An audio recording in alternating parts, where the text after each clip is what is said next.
അപ്പോൾ വിഭവസമൃദ്ധമായ ഒരു നോമ്പ് മുറിയും കൂടി വരികയായി. ഒരു 5 മിനിറ്റ് കഴിഞ്ഞാൽ ബാങ്ക് കൊടുക്കും. അപ്പോൾ ഞങ്ങൾ പൊറോട്ട ചൂടുന്ന സമയത്ത് ബാക്ക് സൈഡിൽ ഒരു സ്റ്റൗ ഉണ്ട്. അപ്പോൾ അവിടെ വെച്ചിട്ട് ഉമ്മയും പെങ്ങളൊക്കെ അവർക്ക് ഇഷ്ടപ്പെട്ട വിഭവസമൃദ്ധങ്ങളൊക്കെ റെഡിയാക്കി വെച്ചിട്ടുണ്ട്. ഹായ്. അതെ, അപ്പോൾ ഇതെൻ്റെ മോനാണ്, മുഹമ്മദ് സലാം പേര്. അപ്പോൾ മോൻക്ക് വല്ലാത്തൊരു ആഗ്രഹം പൊറോട്ട തിന്നണം. അപ്പോൾ നോമ്പ് 1 മുതൽ നമ്മൾ ഉമ്മാക്കും നമ്മളെ വർക്കുള്ള എല്ലാവർക്കും പൊറോട്ട ഉണ്ടാക്കണമെന്ന് ഭയങ്കര ഒരു ആഗ്രഹമുണ്ട്. അപ്പോൾ അതിൻ്റെ ഫലമായി ഇതുവരെ പൊറോട്ട ഉണ്ടാക്കാത്ത ഞാനൊന്ന് പരിശ്രമിക്കാന്നുള്ള ഇതിലാണുള്ളത്. അപ്പോൾ 2 കിലോ മൈദയൊക്കെ വാങ്ങിച്ച് പൊറോട്ട ചൂടുന്ന പരിപാടിയാണ്. ഒരു ഐഡിയ ഇല്ല, ആദ്യമായിട്ടാണ് പൊറോട്ട ചൂടുന്നത്.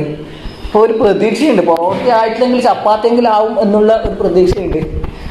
അപ്പോൾ ഇന്ന് നമ്മളെ വീഡിയോ എങ്ങനെ മിതമായ നിരക്ക് ഒരു പൊറോട്ട പോലെ ഉണ്ടാക്കുക എന്നുള്ളതാണ്. അപ്പോൾ നേരെ നമുക്ക് വീഡിയോയിലേക്ക് പോകും. അല്ലേ സാറു? അപ്പോൾ നമ്മളിന്ന് ഉണ്ടാക്കാൻ പോകുന്നത് 2 കിലോ മൈദ വെച്ചിട്ടുള്ള പൊറോട്ടയാണ്. എത്ര ക്വാളിറ്റി ഉണ്ടാവും എത്ര ക്വാണ്ടിറ്റി ഉണ്ടാവും എന്നൊന്നും അറിയില്ല. എന്തായാലും ഒന്ന് ട്രൈ ചെയ്യാം. അപ്പോൾ 2 കിലോ മൈദ വേണം. അതിൻ്റെ കൂടെ 2 മുട്ട, മറ്റൊന്ന് നല്ല സൺഫ്ലവർ ഓയിൽ ഒന്നെടുക്കാം, അല്ലെങ്കിൽ വെളിച്ചെണ്ണയാലും മതിയാവും. അതോടൊപ്പം പഞ്ചസാര വേണം കുറച്ച്, നമുക്ക് ആവശ്യത്തിനനുസരിച്ച്. അതോടൊപ്പം പിന്നെ വേണ്ടത് ഉപ്പാണ്. ഈ ഇത്രയും ഇൻഗ്രീഡിയൻസ് മാത്രമേ ഞാൻ ഉപയോഗിക്കുന്നുള്ളൂ. പക്ഷേ ചിലവരൊക്കെ അതിൻ്റെ കൂടെ ഈസ്റ്റ് ഇടാറുണ്ട്, അല്ലെങ്കിൽ പാൽ ഒഴിക്കാറുണ്ട്, അങ്ങനെ അല്ലെങ്കിൽ ബേക്കിംഗ് സോഡ കുറച്ച് ഇടാറുണ്ട്. അങ്ങനെ ഒരുപാട് അവരുടേതായ ടേസ്റ്റിന് വേണ്ടിയിട്ട് പല ഇൻഗ്രീഡിയൻസ് ചേർക്കാറുണ്ട്. അപ്പോൾ ഇതുപോലുള്ളൊരു പാത്രം കൂടി ആവശ്യമുണ്ട്. അതിൽ നമ്മൾ എന്തിനാണെന്ന് വെച്ചാൽ നമ്മുടെ മൈദ കുഴച്ചെടുക്കാൻ വേണ്ടിയിട്ടാണ്. അപ്പോൾ നമ്മൾ ആവശ്യത്തിനനുസരിച്ച് ഈ 2 കിലോ പൊറോട്ട ആക്കാനാണ് ഉദ്ദേശിക്കുന്നത്. അപ്പോൾ നമ്മൾ ഏകദേശം ഒരു 1.25 കിലോ മാത്രം കുഴക്കുന്നു. കാരണം എന്താ വെച്ചാൽ നമ്മൾ ഈ വെള്ളമൊക്കെ മിക്സ് ചെയ്ത് കുഴക്കുമ്പോൾ ചിലപ്പോൾ വെള്ളത്തിൻ്റെ കണ്ടൻറ്റ് കുറച്ച് കൂടിയെങ്കിൽ നമുക്ക് വീണ്ടും കുറച്ച് മൈദേൻ്റെ ആവശ്യമുണ്ട്. അപ്പോൾ അതുകൊണ്ട് നമ്മൾ എന്ത് ചെയ്യുക, ഒരു 1.25 കിലോ ഇടുക, 1/4 കിലോ പുറത്തെടുത്ത് വെക്കുക, ആവശ്യത്തിന് ഇടുക എന്നുള്ള രീതിയിൽ മാറ്റി വെക്കാം.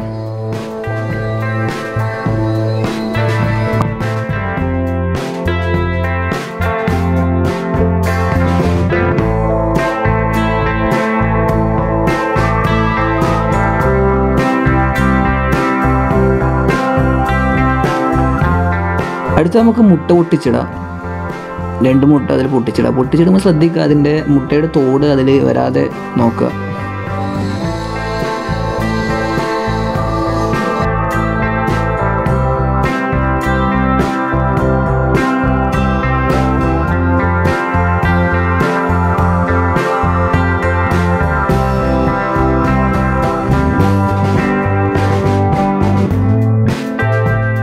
ഓക്കെ, അടുത്ത് നമുക്ക് കുറച്ച് പഞ്ചസാര ഇട്ട് കൊടുക്കാം. പഞ്ചസാര അധികം ആകേണ്ടതില്ല, കുറച്ച് ഇട്ട് കൊടുത്താൽ മതി. കാരണം അധികം പഞ്ചസാര ആകുന്നതിനനുസരിച്ച് അതിൻ്റെ ടേസ്റ്റിന് മാറ്റം വരും, മധുരം കൂടും. ഒപ്പം കുറച്ച് ഉപ്പിടാം. ഉപ്പും അധികം ആകേണ്ടതില്ല, ആവശ്യത്തിനനുസരിച്ച് അല്ല, അതിനേക്കാൾ കുറച്ച് ഉപ്പിടാം.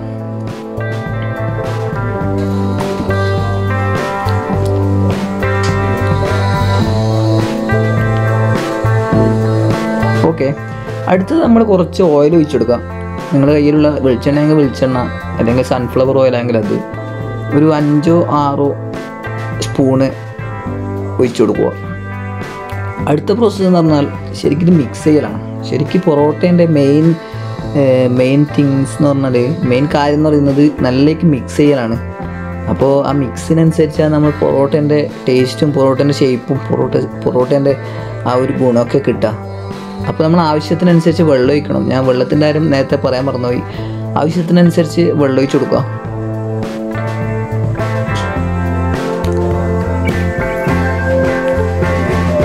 ശരിക്കും പൊറോട്ട എന്നുള്ള സാധനം അതിൻ്റെ ശരിക്കുള്ള ലെയറൊക്കെ ആയി വരുന്നതിന് മെയിൻ കാരണങ്ങളിലൊന്നാണ് അതിൻ്റെ ഒരു മിക്സിങ്. അതായത് ഈ പൊറോട്ടേൻ്റെ മാവും മുട്ടയും പഞ്ചസാരയും ഇനി അതോടൊപ്പം ഉപ്പും ഈ വെള്ളമൊക്കെ ചേർന്നിട്ടുണ്ടാകുന്ന ആ ഒരു മിക്സിങ്, ആ ഒരു കോട്ടിങ്, അല്ലെങ്കിൽ ആ ഒരു ഐറ്റം, ആ ഒരു ഇതില്ലേ ആ പൊറോട്ടേൻ്റെ മാവ്, അതിലാണ് ശരിക്കും പൊറോട്ട എന്നുള്ളത് വരുന്നത്. ചിലവരൊക്കെ വെള്ളം ജാസ്തിയായിട്ട് ലൂസ് എന്ന രീതിയിലേക്ക് വരും, ചിലവർ വെള്ളം കുറഞ്ഞിട്ട് ടൈറ്റ് എന്ന രീതിയിലേക്ക് വരും. ഇത് രണ്ടും ആയാൽ തന്നെ പൊറോട്ടേൻ്റെ ടേസ്റ്റ് കിട്ടില്ല. ടേസ്റ്റ് കിട്ടും. പക്ഷേ അതിൻ്റെ ഷേപ്പോ അല്ലെങ്കിൽ നമ്മൾ ലാസ്റ്റ് അവസാനം പൊറോട്ട അടിക്കുമ്പോൾ പൊറോട്ട പുറത്ത് വെച്ച് എടുത്തിട്ട് പുറത്ത് വെച്ച് അടിക്കുമ്പോൾ ഉണ്ടാകുന്ന ആ ഷേപ്പ് നമുക്ക് ചിലപ്പോൾ കിട്ടാൻ സാധ്യതയില്ല. ചിലപ്പോൾ ലൂസായിരിക്കും, ചിലപ്പോൾ അങ്ങനെ ഒരു ഫീൽ വരും. അപ്പോൾ നമ്മൾ അതിനനുസരിച്ച് നമ്മൾ കുറച്ച് വെള്ളം ഒഴിച്ചു കൊടുത്തിട്ട് ആവശ്യത്തിനനുസരിച്ച് വെള്ളം ഒഴിച്ചു കൊടുക്കുന്ന രീതിയിലാക്കിയാൽ മതി. അല്ലാണ്ട് ഒരു അളവ് എടുത്തിട്ട് വെള്ളം ഒഴിച്ചാൽ ചിലപ്പോൾ നമ്മൾ എങ്ങനെയാണ് മൈദപ്പൊടി എങ്ങനെ മിക്സ് ആകുന്നതെന്ന് പറയാൻ പറ്റില്ല. അപ്പം ആവശ്യത്തിനനുസരിച്ച് വെള്ളം ഒഴിച്ചു കൊടുക്കുക. കുറച്ച് ഒഴിച്ചു കൊടുത്തിട്ട് മിക്സ് ആകുന്നതിനനുസരിച്ചിട്ട് നമുക്ക് ചെയ്ത് കൊടുത്താൽ മതി. ഇത് നമ്മൾ ഹോട്ടലിലൊക്കെ കാണുന്ന പൊറോട്ട ശരിക്കും പറഞ്ഞാൽ അത് കൈനെ കൊണ്ട് കുഴച്ച മാവല്ല, അത് അവിടെ മെഷീൻ ഉണ്ടാവും. ആ മെഷീൻ അനുസരിച്ച് അവർ കുഴക്കും. അതിന് ആവശ്യത്തിനനുസരിച്ച് അവർ എക്സ്പീരിയൻസ് ആയ ഷെഫ് പണ്ടാരിമാരുണ്ടെങ്കിൽ ആവശ്യത്തിനനുസരിച്ച് വെള്ളവും മൈദയും ഇതുപോലത്തെ ഇൻഗ്രീഡിയൻസൊക്കെ ഇട്ടിട്ട് ആ മിക്സാക്കി ആ മെഷീൻ ഇട്ട് കൊടുത്താൽ അതിനനുസരിച്ച് ആ ടൈമിനനുസരിച്ച് അവർ നമുക്ക് ആവശ്യത്തിനുള്ള മാവ് കുഴച്ച് കിട്ടും. ശരിക്കും മാവ് കുഴക്കൽ ഇത് കാണുമ്പോൾ സിമ്പിളാണെങ്കിലും വളരെ ബുദ്ധിമുട്ടുള്ളൊരു കാര്യമാണ്. കാരണം നമ്മൾ ഉദ്ദേശിച്ച രീതിയിൽ കുഴച്ച് കിട്ടില്ല. കാരണം ചിലപ്പോൾ മൈദൻ്റെ കുറവുണ്ടാവും, വെള്ളത്തിൻ്റെ കുറവുണ്ടാവും. അപ്പോൾ ആ ഒരു വലിയൊരു ടാസ്ക്കാണ്. പിന്നെ ആദ്യമായിട്ട് ഇറങ്ങിത്തിരിക്കുന്ന ഞാനിത് അത് നിങ്ങൾക്ക് പറഞ്ഞാൽ മനസ്സിലാവുമല്ലോ. ഇതെങ്ങനെ ആവുമെന്ന് പടച്ചോന് മാത്രമേ അറിയൂ. എന്നിരുന്നാലും ഒരു ധൈര്യമുണ്ട്. കാരണം ഇതിപ്പോൾ ഈ മാവ് കുഴച്ചാലും പൊറോട്ട ആയിട്ടില്ലെങ്കിലും ഒരു കോൺഫിഡൻ്റ് ഉണ്ട്. അതായത് പൊറോട്ട ആയിട്ടില്ലെങ്കിലും ഇത് ഞാൻ എല്ലാവരും തിന്നിക്കും എന്നുള്ളൊരു കോൺഫിഡൻ്റ്. ആ ഒരു ധൈര്യത്തിലാണ് ഇങ്ങനെ റിസ്ക് എടുക്കുന്നത്. അപ്പോൾ കാമണിക്കൂറുള്ള യുദ്ധത്തിന് ശേഷം ഏകദേശം ഈ ഷേപ്പ് ആയിട്ടുണ്ട്. ഇത് പോരാ, ഞാൻ ഉപ്പ കാണിച്ചു കൊടുത്ത് നോക്കുമ്പോൾ ഉപ്പ് പറയുന്നത് ഇതിന് കുറച്ചും കൂടി മൈദ ഇട്ടിട്ട് മിക്സ് ചെയ്യണമെന്നാണ്. കാരണം കുറച്ച് ലൂസായി പോയിനൊരു, അതുകൊണ്ടാണ് ഈ താഴ് ആ ഗ്രാനൈറ്റിൽ പറ്റി പിടിക്കുന്നത്. അപ്പോൾ കുറച്ചും കൂടി ഓയിലും അതോടൊപ്പം മൈദ ഇട്ടിട്ട് നമുക്കൊന്ന് മിക്സ് ചെയ്തിട്ട് നല്ലൊരു കൂട്ടാക്കി എടുക്കാം. ഓക്കെ, ഞാൻ ഏകദേശം കുറച്ച് മൈദയും ഓയിലും ഇട്ടിട്ട് അത് കൂട്ടാക്കി നല്ലൊരു ഇതാക്കിയിട്ടുണ്ട്. ശേഷം നമുക്ക് ഇതുപോലെ ആ നേരത്തെ എടുത്ത ആ ഒരു പാത്രത്തിൽ തന്നെ ഇത് വെക്കാം, റെസ്റ്റിന് വെക്കുമ്പോൾ ശ്രദ്ധിക്കണം, ഈ പാത്രത്തിൻ്റെ അടിഭാഗം കുറച്ച് ഓയിൽ ഒഴിച്ചിട്ട് ഇത് പറ്റി പിടിക്കാതിരിക്കാൻ വേണ്ടിയിട്ട് ചെയ്യണം. അതിന് വെച്ചതിന് ശേഷം അതിൻ്റെ മേലെയും കുറച്ച് ഓയിൽ സ്പ്രെഡ് ചെയ്ത് കൊടുക്കണം. അതിനുശേഷം നല്ലൊരു കോട്ടൻ്റെ തുണി വെച്ചിട്ട് സാധാരണ ഹോട്ടലിലൊക്കെ നമ്മൾ കാണുന്നത് വെള്ള തോർത്ത് ഇങ്ങനെ നനച്ച് വെച്ചിട്ടുണ്ടാവും. ഇത് കാണാൻ തന്നെ ഒരു ഭംഗിയാണ്. അപ്പോൾ ഇവിടെ ഞാൻ ചെയ്യുന്നത് തോർത്തിന് പകരം ഒരു ടവലാണ് എടുത്തത്. ഒരു കോട്ടൻ്റെ കർച്ചീഫ് എടുത്തു ചെറിയത്, കാരണം അത്ര മതി, നമ്മളെ 2 കിലോ മാവല്ലേ ഉള്ളൂ. അപ്പോൾ ആ കർച്ചീഫ് നനച്ചിട്ട് ഒന്ന് പിഴിഞ്ഞിട്ടാണ് ഇവിടെ വെക്കുന്നത്. ഏകദേശം പൊറോട്ടേൻ്റെ നല്ലൊരു സോഫ്റ്റ്നെസ് കിട്ടാൻ ഈ ഒരു റെസ്റ്റ് വെക്കലാണ് മെയിൻ. അതായത് നമ്മൾ 2-3 മണിക്കൂർ, മാക്സിമം ഒരു 3 മണിക്കൂറെങ്കിലും നമ്മൾ ഈ പൊറോട്ടേൻ്റെ മാവ് റെസ്റ്റിന് വെക്കണം. ആ റെസ്റ്റിന് വെക്കുന്നതിനനുസരിച്ചാണ് പൊറോട്ടേൻ്റെ സോഫ്റ്റ്നെസ് കിട്ടുക എന്നാണ് അറിയാൻ സാധിച്ചത്. അപ്പോൾ നമുക്ക് അടുത്ത പ്രോസസ്സിങ്ങിന് വേണ്ടി 3 മണിക്കൂർ വെയിറ്റ് ചെയ്തേക്കാം. അപ്പോൾ 3 മണിക്കൂർ കഴിഞ്ഞ് ഞാൻ എന്ത് ചെയ്തു, ഒന്ന് ബോൾ പിടിക്കാൻ വേണ്ടി ശ്രമിച്ചു. അതായത് അടുത്ത പ്രോസസ്സിങ് ആയ ഇതുപോലുള്ള ബോൾ പിടിക്കലാണ്, ഇതിങ്ങനെ കട്ട് ചെയ്തെടുത്തിട്ട് ബോൾ പിടിക്കലാണ്. അപ്പോൾ നിങ്ങൾക്ക് കൈ കണ്ടാൽ മനസ്സിലാവും അത് ഞാനല്ല. കാരണം എന്താ വെച്ചാൽ ഞാനൊന്ന് വെറുതെ ഒന്ന് ടെസ്റ്റ് ചെയ്തു, ഒരു ബോൾ എങ്ങനെ പിടിക്കുക, അതിനുശേഷം എങ്ങനെ ഒരു പൊറോട്ട ആക്കാമെന്ന് നോക്കുമ്പോഴാണ് എനിക്ക് മനസ്സിലായത് ഇത് കാണുന്നത് പോലെ അത്ര ഈസി അല്ല. കാരണം അതിൻ്റേതായ ഒരു ഷേപ്പും ആ ഒരു ഇത് എനിക്കാകുന്നില്ല. കാരണം നമ്മൾ ആദ്യം തുടക്കക്കാരനല്ലേ, ആദ്യം ഡ്രൈവ് ചെയ്യുമ്പോൾ ആരും ഡയറക്റ്റായിട്ട് എല്ലാം ബ്രേക്കും ക്ലച്ചും സ്റ്റെയറിങ്ങും ഒക്കെ നേരെ പിടിക്കൂലല്ലോ, ഒരാളെ ഹെൽപ്പ് വേണ്ടി വരും. അങ്ങനെ മൊത്തത്തിൽ പറയുകയാണെങ്കിൽ നമ്മുടെ ഒരു കസിൻ ബ്രോ ഉണ്ട്, നമ്മൾ തൊട്ട് അയൽവാസി തന്നെയാണ്. അപ്പോൾ മൂപ്പറെ വിളിച്ച് മൂപ്പർ വന്നു, മൂപ്പർ ബോൾ പിടിക്കലാണ്. കാരണം എൻ്റെ ബേക്കിലും മുന്നിലും സൈഡിലൊക്കെ ഒരുപാട് നമ്മുടെ പെങ്ങന്മാരൊക്കെ ഉണ്ട്, കുട്ടികളൊക്കെ ഉണ്ട്. അപ്പോൾ അവരെ നോമ്പ് തുറ എന്ന് അവർ പ്രതീക്ഷിക്കുന്നത് ഈ പൊറോട്ടയാണ്. അപ്പോൾ ഞാനാക്കിയ ചിലപ്പോൾ ഈ പൊറോട്ട ചിലപ്പോൾ ചപ്പാത്തി വരെ ആവില്ല, അങ്ങനത്തെ ഒരു കോലത്തിലാണ് അതാവുക. ഞാനത് ടെസ്റ്റ് ചെയ്ത് നോക്കി, അതിൻ്റെ വീഡിയോ ഇല്ല, അതാണ് പറ്റിയത്.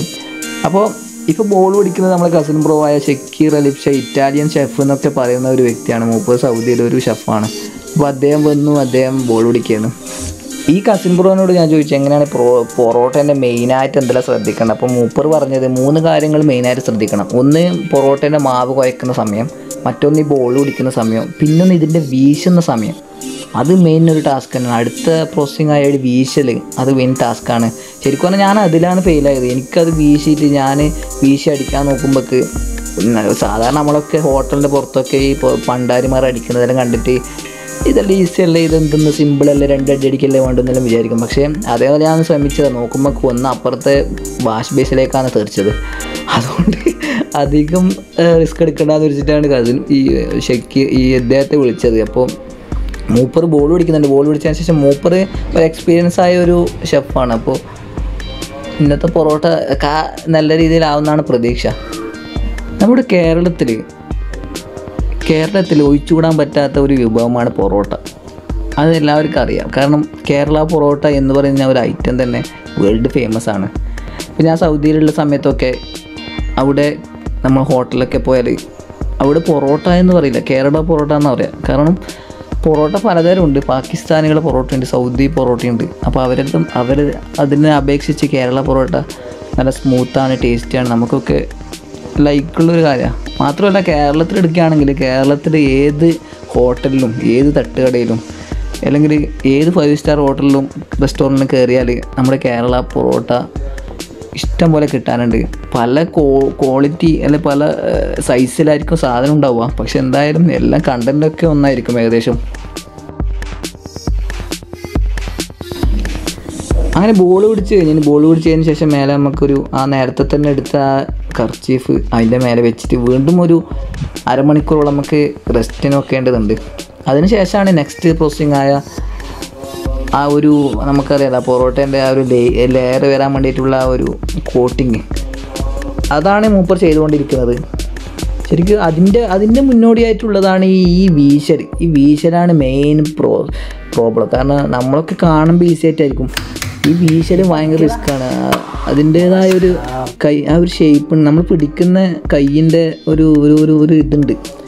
ഞാനൊക്കെ പിടിച്ചതിന് ശേഷം ഒരു കഷ്ണം നേരെ വാഷ് ബേസിലാണ് പോയത്. അതിന് ശേഷമാണ് മൂപ്പറെ വിളിച്ചത്.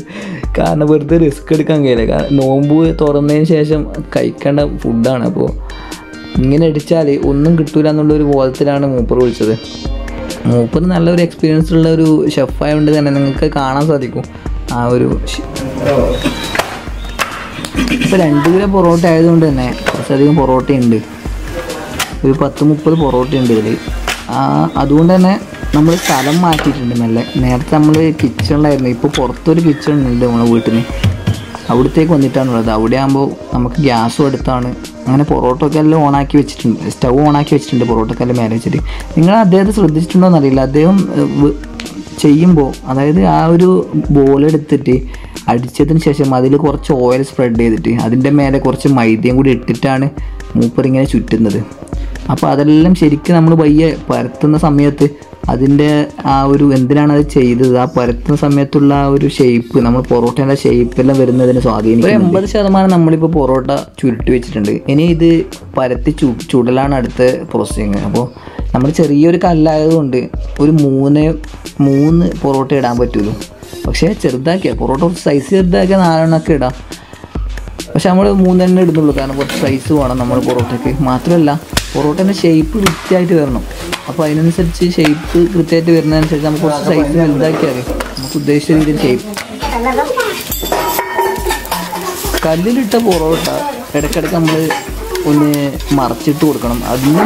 അതിൻ്റെ മേലെ നമ്മൾ കുറച്ച് ഓയിൽ സ്പ്രെഡ് ചെയ്യണം. ഓയിലല്ല അല്ലെങ്കിൽ വെളിച്ചെണ്ണ ഏതാ നിങ്ങളുടെ കയ്യിലുള്ളത് സ്പ്രെഡ് ചെയ്ത് കൊടുക്കണം. എന്നിട്ട് മറച്ചിട്ട് കൊടുക്കുക. എന്നിട്ട് വീണ്ടും ഓയിൽ സ്പ്രെഡ് ചെയ്യുക. എന്നിട്ട് ആദ്യം മറച്ചിട്ട് കൊടുക്കുക. അങ്ങനെ 3-4 പ്രാവശ്യം ഓയിൽ സ്പ്രെഡ് ചെയ്ത് മറച്ചിട്ട് കൊടുത്താൽ മാത്രമേ അതിൻ്റെ പൊറോട്ടയ്ക്ക് ഒരു നല്ലൊരു ചില പൊറോട്ട നമ്മൾ കാണും ഒരു കരിഞ്ഞ പോലത്തെ പൊറോട്ട. അത് ഓയിൽ സ്പ്രെഡ് ചെയ്യാത്തതുകൊണ്ടാണ്. ഇടയ്ക്കിടയ്ക്ക് ഓയിൽ സ്പ്രെഡ് ചെയ്ത് കൊടുത്താൽ ആ ഒരു കരിഞ്ഞ പൊറോട്ട മാറിയിട്ട് ഒരു ഗോൾഡൻ കളർ രീതിയിലേക്ക് വരും. അപ്പോൾ ഈ ഗോൾഡൻ കളറായി കിട്ടിയാൽ ഏകദേശം നമുക്ക് മനസ്സിലാവും പൊറോട്ട വെന്ത്. അതിനുശേഷം പൊറോട്ട ഓരോന്നോരോന്നായി എടുത്തിട്ട് നമ്മൾ പരത്തിയ സ്ഥലത്ത് വെച്ചിട്ട് എന്ത് ചെയ്യുക, കുറച്ച് ഓയിൽ കയ്യിൽ സ്പ്രെഡ് ചെയ്തിട്ട് ഇങ്ങനെ അടിക്കുക. ഇങ്ങനെ അടിക്കലാണ് കേരള പൊറോട്ടയെ വ്യത്യസ്തമാക്കുന്നത്. മറ്റ് പൊറോട്ടകളില്ലാത്ത വ്യത്യസ്തത കേരള പൊറോട്ടയ്ക്ക് വരാൻ കാരണം ഇതാണ്. പൊറോട്ട വെന്തതിന് ശേഷം പുറത്തെടുത്ത് വെച്ചിട്ട് ഇങ്ങനെ അടിക്കൽ. ഇതിനിടയിൽ ഞാനും ഒന്ന് കൈവച്ചിട്ടുണ്ട്. ഏകദേശം എനിക്കും ഇതേ ഒരു ഷേപ്പ് കിട്ടി. പക്ഷേ ഞാനാക്കിയ പൊറോട്ട വേറൊരു വ്യത്യസ്തമായിട്ടുണ്ട്. അതെന്താണെന്നറിയില്ല. ഇദ്ദേഹം അടിച്ച പോലെയുള്ള ലെയറൊന്നും എനിക്ക് കിട്ടിയിട്ടില്ല. മൊത്തത്തിൽ പറയുകയാണെങ്കിൽ 10-30 മേലെ 35 മേലെ പൊറോട്ട നമുക്ക് കിട്ടിയിട്ടുണ്ട് 2 കിലോന്. 2 കിലോ നമ്മുടെ സൈസും പൊറോട്ടേൻ്റെ സൈസ് കുറച്ച് ചെറുതാണ്. നമ്മുടെ പൊറോട്ട ഏകദേശം റെഡി ആയിട്ടുണ്ട്. അടുത്തത് ഇതിൻ്റെ ടേസ്റ്റ് നോക്കലാണ്. നോമ്പായതുകൊണ്ട് നോമ്പ് മുറിക്കാണ്ട് ഇതിൻ്റെ ടേസ്റ്റ് നോക്കാൻ കഴിയില്ല. അപ്പോൾ നമുക്ക് നോമ്പ് മുറിച്ചിട്ട് ഇതിൻ്റെ ടേസ്റ്റിലേക്ക് വരാം. അപ്പോൾ വിഭവസമൃദ്ധമായ ഒരു നോമ്പ് മുറിയും കൂടി വരികയായി. ഇത് 5 മിനിറ്റ് കഴിഞ്ഞാൽ ബാങ്ക് കൊടുക്കും. അപ്പോൾ ഞങ്ങൾ പൊറോട്ട ചൂടുന്ന സമയത്ത് ബാക്ക് സൈഡിൽ സ്റ്റൗ ഉണ്ട്. അപ്പോൾ അവിടെ വെച്ചിട്ട് ഉമ്മയും പെങ്ങളൊക്കെ അവർക്ക് ഇഷ്ടപ്പെട്ട വിഭവസമൃദ്ധങ്ങളൊക്കെ റെഡിയാക്കി വെച്ചിട്ടുണ്ട്. ചിക്കൻ കറി അടക്കം റെഡിയാക്കി വെച്ചിട്ടുണ്ട്. എൻ്റെ പൊറോട്ടയ്ക്ക് ഒരു 6 മണിക്കൂർ എടുത്തില്ലെങ്കിൽ അവരെ ഈ കടികളൊക്കെ 1 മണിക്കൂർ കൊണ്ടല്ല അതിന്. അപ്പോൾ നോമ്പ് മുറിക്കാൻ കാത്തു നിന്നിട്ടില്ല. പെങ്ങളെ മോന് അപ്പോൾ തന്നെ ടേസ്റ്റ് നോക്കേണ്ട പരിപാടിയാണ്. കാരണം ഓന് നോമ്പില്ല. അങ്ങനെ അവൻ ഞാൻ പറഞ്ഞതുപോലെ ഒരു കഷ്ണം എടുത്ത് കറിയിലൊക്കെ മുക്കിയിട്ട് നല്ല ടേസ്റ്റ് ഉണ്ടെന്ന് പറയാൻ വേണ്ടി പറഞ്ഞതുപോലെ അവനത് ചെയ്തു. കളവല്ല. ശേഷം നോമ്പ് മുറിച്ചിട്ട് ഞാൻ ടേസ്റ്റ് ചെയ്ത് നോക്കുമ്പോൾ ഞാൻ തന്നെ ഞെട്ടിപ്പോയി. എൻ്റെ പൊറോട്ടേൻ്റെ ടേസ്റ്റിൻ്റെ വല്ലാത്തൊരു സംഭവമായിരുന്നു. അപ്പോൾ സുഹൃത്തുക്കളെ, മറ്റൊരു വീഡിയോയുമായി വീണ്ടും വരാം. ഈ വീഡിയോയുടെ അവസാനിപ്പിക്കുന്നു. Take care.